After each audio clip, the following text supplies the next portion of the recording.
I always think about, to make it more plain, like what's eating you, what's stressing you out, what's bothering you. And a lot of times we have pushed it down, so we've ignored ourselves for so long. We have expected things to magically get better. We've expected that if we ignore it, it'll go away.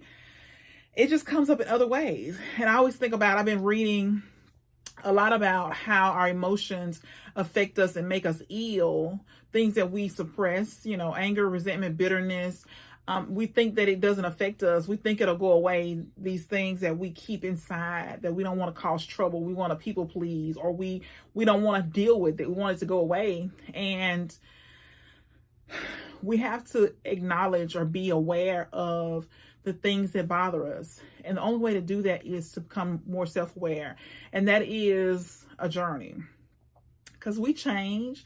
Some stuff we don't bother us like it used to, but some things we can see over, 20 years, 30 years, it has bothered us persistently. So think about what your triggers are. Pay attention. Study yourself. It's kind of like you're with yourself forever. You can't get rid of you.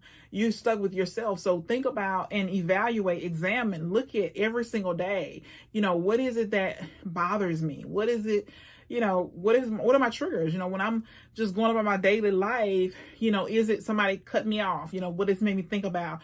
If somebody, because, I've seen people where somebody's cut them off or threw the middle finger up at them while they're driving, and it ruins their whole day. Or somebody says a hurtful comment and it bothers them for weeks. So you got to be looking at the things, because there's always something underneath it, right?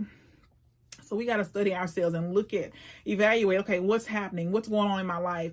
What is it that's bothering me? What do I need to change? What's underneath this? Where did this start? Where this thing that upset me, where did this start? Why do I have insecurity about this? But study yourself. This is so important that you know what it is. You'll see a pattern if you study, okay, why am I upset? Why am I angry? Why am I stressed? Why am I frustrated? And you start to see these patterns of things that happen over and over again. It might be in different ways, but it's still the same emotion.